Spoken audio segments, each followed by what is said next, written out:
ಸೂಪರ್ಟೆಕ್ real estate ಕಂಪನಿಯ ಹಗರಣ ಮತ್ತು ಭಾರತದಾದ್ಯಂತ ನಡೆದ ಇದೇ ರೀತಿಯ ರಿಯಲ್ ಎಸ್ಟೇಟ್ ಹಗರಣಗಳ ಬಗ್ಗೆ ಸಿಬಿಐ ತನಿಖೆಗೆ ಕರೆ ನೀಡುವ ಸುಪ್ರೀಂ ಕೋರ್ಟ್ ಆದೇಶದ ಪರಿಣಾಮಗಳೇನಾಗಬಹುದು? ನ್ಯಾಯಾಲಯದ ಮೇಲ್ವಿಚಾರಣೆಯ ಈ ತನಿಖೆ ಅಂತಿಮವಾಗಿ ನ್ಯಾಯ ನೀಡತ್ತಾ ಅಥವಾ ಇನ್ನೊಂದು ಸಾಂಕೇತಿಕ ಸೂಚನೆ ಆಗತ್ತಾ? ಈ ತೀರ್ಪು ಭಾರತದ ಭ್ರಷ್ಟ ರಿಯಲ್ ಎಸ್ಟೇಟ್ ವ್ಯವಸ್ಥೆಯಲ್ಲಿ ಬಹುಕಾಲದಿಂದ ಆಗದೇ ಇರುವ ಸುಧಾರಣೆಗೆ ಕಾರಣ ಆದೀತಾ? ಸಾವಿರಾರು ಮನೆ ಖರೀದಿದಾರರ ಕನಸುಗಳನ್ನು ಹಾಳು ಮಾಡಿರುವ ಬಿಲ್ಡರ್ಗಳು, ಬ್ಯಾಂಕರ್ಗಳು ಮತ್ತು ಅಧಿಕಾರಿಗಳ ನಡುವಿನ ಸಂಬಂಧಕ್ಕೆ ಸುಪ್ರೀಂ ಕೋರ್ಟ್ ಪ್ರಬಲ ಹೊಡೆತ ನೀಡಿದೆ. ಈ ವಿಷಯವಾಗಿ 7 ಪ್ರಾಥಮಿಕ ತನಿಖೆಗಳನ್ನು ನಡೆಸೋಕೆ ಸುಪ್ರೀಂ ಕೋರ್ಟ್ ಸೂಚಿಸಿದೆ. ಈ ತನಿಖೆ ಅನೇಕ ನಗರ ಪ್ರದೇಶಗಳನ್ನು ವ್ಯಾಪಿಸಿದೆ. ದೆಹಲಿ, ಮುಂಬೈ, ಕೋಲ್ಕತ್ತಾ ಮತ್ತು ಚಂಡೀಗಢ ಸೇರಿದಂತೆ ಇಡೀ ರಾಷ್ಟ್ರೀಯ ರಾಜಧಾನಿ ಪ್ರದೇಶ ಮತ್ತು ಇನ್ನೂ ಅನೇಕ ಕೇಂದ್ರಗಳನ್ನು ಒಳಗೊಂಡಿದೆ. ನೋಯ್ಡಾ, ಗ್ರೇಟರ್ ನೋಯ್ಡಾ, ಗುರುಗ್ರಾಮ, ಗಾಜಿಯಾಬಾದ್ ಹಾಗೂ ಸುತ್ತಲಿನ ಪ್ರದೇಶಗಳಲ್ಲಿ ಬಡ್ಡಿ ಧನ ಸಹಾಯದ ಅಡಿ ಗೃಹ ಯೋಜನೆಗಳ ಅಡಿಯಲ್ಲಿ ಸಾಲ ನೀಡಿದ್ದಕ್ಕೆ ಸಂಬಂಧಪಟ್ಟಂತೆ ಬಿಲ್ಡರ್ಗಳು ಮತ್ತು ಹಣಕಾಸು ಸಂಸ್ಥೆಗಳ ನಡುವಿನ ಸಂಬಂಧದ ಕುರಿತು 7 ಪ್ರಾಥಮಿಕ ವಿಚಾರಣೆ ನಡೆಸುವಂತೆ ಸುಪ್ರೀಂ ಕೋರ್ಟ್ ಮಂಗಳವಾರ ಸಿಬಿಐಗೆ ಆದೇಶಿಸಿದೆ. ಅಲ್ಲದೆ ಸೂಪರ್ಟೆಕ್ ಕಂಪನಿ ವಿರುದ್ಧವೇ ಪ್ರತ್ಯೇಕ ತನಿಖೆ ನಡೆಸುವಂತೆಯೂ ನ್ಯಾಯಮೂರ್ತಿಗಳಾದ ಸೂರ್ಯಕಾಂತ್ ಮತ್ತು ಎನ್ ಕೋಟೇಶ್ವರ್ ಸಿಂಗ್ ಅವರಿದ್ದ ಪೀಠ ಆದೇಶಿಸಿದೆ.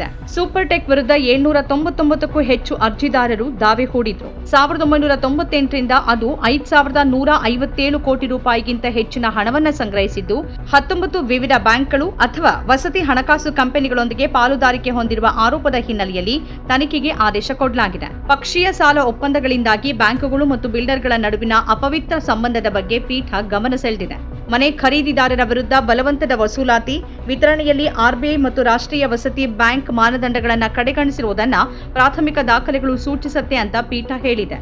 ತ್ರಿಪಕ್ಷೀಯ ಒಪ್ಪಂದಗಳ ಅಡಿಯಲ್ಲಿ ಬ್ಯಾಂಕ್ಗಳು ಬಿಲ್ಡರ್ಗಳಿಗೆ ಮುಂಗಡವಾಗಿ ಸಾಲ ಬಿಡುಗಡೆ ಮಾಡ್ತಿದ್ದು, ಆ ಬಿಲ್ಡರ್ಗಳಲ್ಲಿ ಹಲವರು ನಂತರ ಸುಸ್ತಿದಾರರಾಗಿದ್ರು.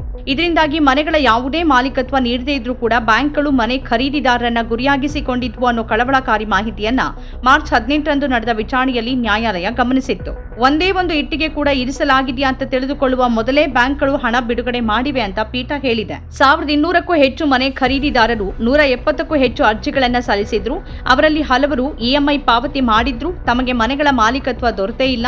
ಇಷ್ಟಾದ್ರೂ ಇದೀಗ ಬ್ಯಾಂಕ್ಗಳು ನಮ್ಮಿಂದ ಬಲವಂತವಾಗಿ ಹಣ ವಸೂಲಿ ಮಾಡ್ತಿವೆ ಅಂತ ಆರೋಪಿಸಿದ್ರು. ಬಹುತೇಕ 2013 ಮತ್ತು 2015ರ ನಡುವೆ ವಸತಿ ಮಾರಾಟ ಮಾಡಲಾದ ಈ ಯೋಜನೆಗಳಲ್ಲಿ ಖರೀದಿದಾರರು ಒಂದು ನಿರ್ದಿಷ್ಟ ಮೊತ್ತವನ್ನ ಪಾವತಿಸಬೇಕಾಗಿತ್ತು. ಉಳಿದ ಸಾಲವನ್ನ ಬ್ಯಾಂಕ್ಗಳು ನೇರವಾಗಿ ಬಿಲ್ಡರ್ಗಳಿಗೆ ವಿತರಿಸ್ತಾ ಇದ್ವು.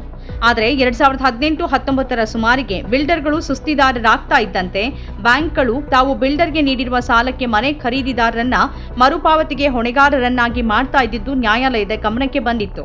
ನ್ಯಾಯಾಲಯ ಈ ಕುರಿತು ವಿವರವಾದ ತನಿಖಾ ಪ್ರಸ್ತಾವನೆ ಸಲ್ಲಿಸುವಂತೆ ಸಿಬಿಐಗೆ ಕೇಳಿತ್ತು. ಅಲ್ಲದೆ ಗುಪ್ತಚರ ದಳದ ಮಾಜಿ ನಿರ್ದೇಶಕ ರಾಜೀವ್ ಜೈನ್ ಅವರನ್ನ ಅಮಿಕಸ್ ಕ್ಯೂರಿ ಆಗಿ ನೇಮಿಸಿತ್ತು.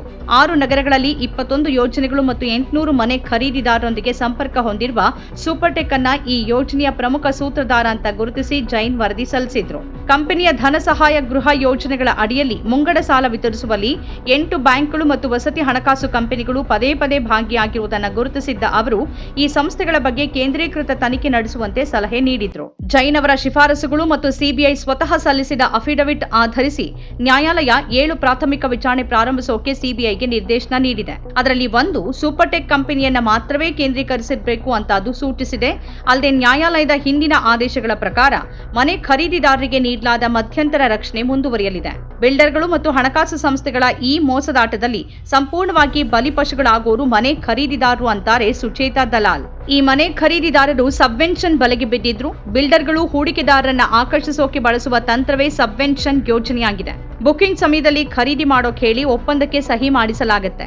ಇದು ಸಾಲ ನೀಡುವ ಸಂಸ್ಥೆಗಳೊಂದಿಗಿನ ತ್ರಿಪಕ್ಷೀಯ ಒಪ್ಪಂದ ಆಗಿದೆ. ಒಂದ್ ಕಡೆ ಬಿಲ್ಡರ್, ಇನ್ನೊಂದ್ ಕಡೆ ಖರೀದಿದಾರ. ಆಸ್ತಿ ತಲುಪಿಸುವವರೆಗೆ ಮನೆ ಖರೀದಿದಾರರು ಯಾವುದೇ ಇಎಂಐ ಪಾವತಿ ಮಾಡೋದಿಲ್ಲ ಅಂತ ಭರವಸೆ ನೀಡಲಾಗುತ್ತೆ. ಆದ್ರೆ ವಾಸ್ತವದಲ್ಲಿ ಎಲ್ಲವೂ ತದ್ವಿರುದ್ಧವಾಗಿರುತ್ತೆ. ಕೆಲವೊಮ್ಮೆ ಬಿಲ್ಡರ್ ದಿವಾಳಿತನ ಘೋಷಣೆ ಮಾಡಿದ್ರೆ ಆತ ಪಾವತಿ ಮಾಡಬೇಕಾಗಿರೋದನ್ನ ಖರೀದಿದಾರರಿಂದ ವಸೂಲಿ ಮಾಡುವ ಷರತ್ತಿರುತ್ತೆ.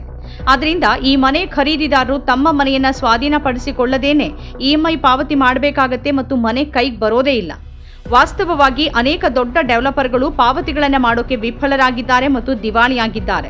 ಸೂಪರ್ಟೆಕ್ ಕಂಪನಿಯಂತೂ 1998ರಿಂದ 19 ಹಣಕಾಸು ಸಂಸ್ಥೆಗಳಿಂದ ಇಂತಹ ತ್ರಿಪಕ್ಷೀಯ ಒಪ್ಪಂದಗಳ ಮೂಲಕ 5,000 ಕೋಟಿ ರೂಪಾಯಿಗಿಂತ ಹೆಚ್ಚು ಹಣ ಪಡ್ಕೊಂಡಿದೆ ಮತ್ತದು ಎಲ್ಲ ನಿಯಮಗಳ ಉಲ್ಲಂಘನೆ ಆಗಿದೆ.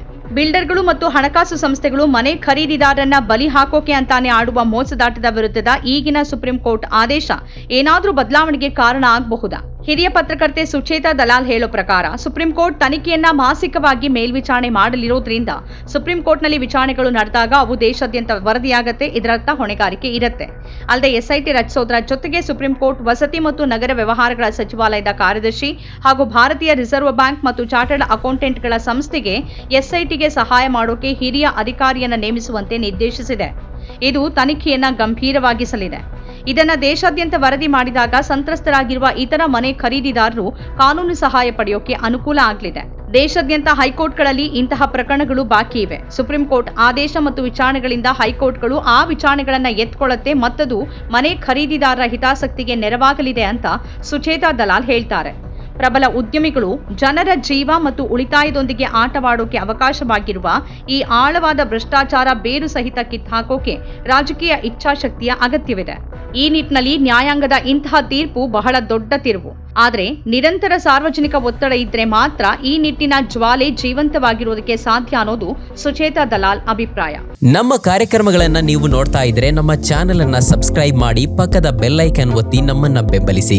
ಹಾಗೆ ನಮ್ಮ ಕಾರ್ಯಕ್ರಮಗಳನ್ನ ಲೈಕ್ ಮಾಡಿ, ಕಮೆಂಟ್ ಮಾಡಿ, ಅದನ್ನ ಬೇರೆಯವರಿಗೂ ವಾಟ್ಸ್ಆಪ್ ಮೂಲಕ ಶೇರ್ ಮಾಡಿ. ನೀವು ಹೀಗೆ ಮಾಡಿದಾಗ ನಮ್ಮ ಚಾನೆಲ್ ಇನ್ನಷ್ಟು ಮತ್ತಷ್ಟು ಜನರಿಗೆ ತಲುಪಲು ನೀವು ನಮ್ಮೊಂದಿಗೆ ಸಹಕರಿಸಿದ ಹಾಗಾಗುತ್ತೆ.